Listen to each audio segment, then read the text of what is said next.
अंजलि, क्या टाइम हुआ है? अंकित, वही टाइम है जो कल था। क्या मतलब है तुम्हारा? इसका मतलब जो टाइम कल था वही टाइम आज है। अंजलि, 5 बज रहे हैं। हाँ, कल भी 5 बज रहे थे। हाँ तो? अंकित, आपको याद है कल आप इस समय क्या करने वाले थे? मैं इस वक्त कल चाय पी रहा था आराम से। नहीं, आप चाय तो बिल्कुल भी नहीं पी रहे थे, और शांति से। आप तो बहुत परेशान थे कल। परेशान था? नहीं, बिल्कुल नहीं। आप परेशान थे अंकित, याद करो। ओह अच्छा, वो पेस्टर वाली बात। अरे मेरी उनसे बात हुई आज सुबह, और काफ़ी सारी बातें हुई आज। अंकित प्लीज, आप हमेशा आधी बातें बताते हो, पूरी बताओ। अरे वो कह रहे थे कि उनको हमेशा से लगता था कि परमेश्वर की एक बुलाहट मेरे जीवन में है, और वो कह रहे थे कि मुझे बस ये जानने की ज़रूरत है कि मेरी बुलाहट है क्या। और मैंने प्रार्थना भी की कि मेरी बुलाहट क्या है, तो मुझे परमेश्वर ने बताया कि ज्ञान और बुद्धि मेरी बुलाहट है। वैसे सच में अंकित, ये जान लेना तो बहुत ज़रूरी है कि हमारी बुलाहट क्या है और परमेश्वर ने हमें कहाँ पर रखा है। जैसे अगर मैं आपको बताऊं, उदाहरण के तौर पे किसी को हाउसवाइफ होने के लिए, उस तरीके से सेवा करने के लिए प्रभु ने बुलाया हो सकता है किसी को हॉस्पिटल में डॉक्टर बनने के लिए, और हो सकता है किसी को पास्टर बनने के लिए। सबको अलग अलग प्रकार की सेवकाई के लिए बुलाया जा सकता है। पता है, कई बार इंसान होने के नाते हमारे अंदर काफ़ी डाउट्स आ जाता है कि हमारी बुलाहट क्या है, लेकिन परमेश्वर हमें अपनी उस बुलाहट की ओर लेके चला जाता है। और ऐसा नहीं है अंकित कि परमेश्वर की बुलाहट जो है वो हमें तब बुलाती है या फिर हमारे जीवन में तब आती है जब तक हम सर्वगुण संपन्न तैयार नहीं हो जाते। ऐसा बिल्कुल भी नहीं है। प्रभु हमें कभी बुला सकता है। फॉर एग्जाम्पल आपको बताऊं, योना का उदाहरण ले लो। योना एक भविष्यवक्ता था, और योना को परमेश्वर ने उस समय बुलाया जब योना बिल्कुल भी तैयार नहीं था। मूसा का ही एग्जाम्पल देख लो। वो तोतला था, पर फिर भी परमेश्वर ने उसको इस्तेमाल किया एक पूरे राज्य को उद्धार के लिए। इसका मतलब जब हम हिचकिचाते हैं तो प्रभु हमें तभी चुन लेता है।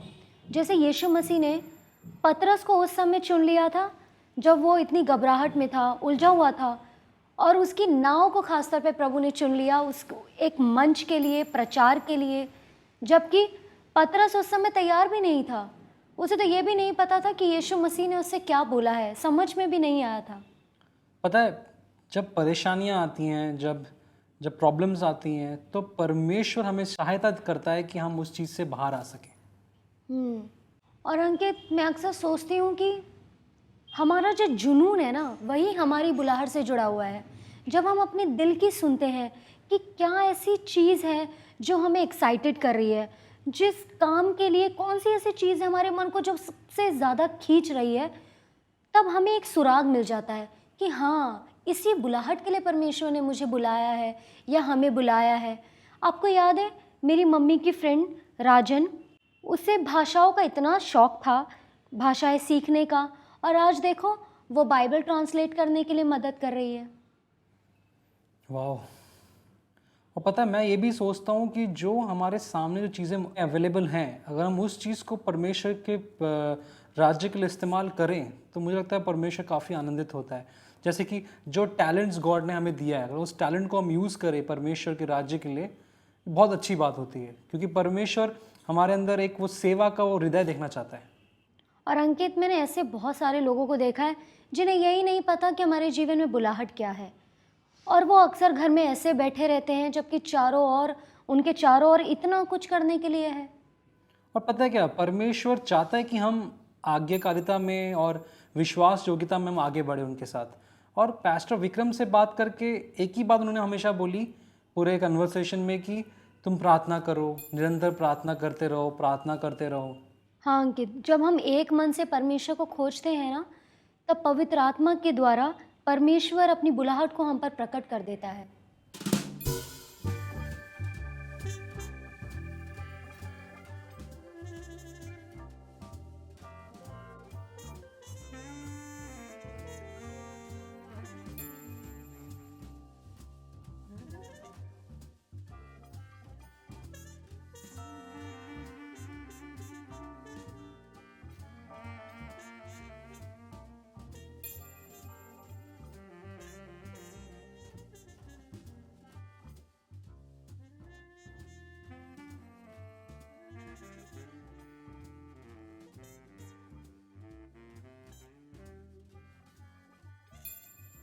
और पैस्टर की बातों से ऐसा लगा जैसे प्रार्थना करने से मेरे आगे की जो चुनौतियां हैं वो प्रकट हो जाएंगी और परमेश्वर को तैयार करेगा मुझे उस चीज़ के लिए, क्योंकि पता नहीं आगे क्या रखा है परमेश्वर ने मेरे लिए।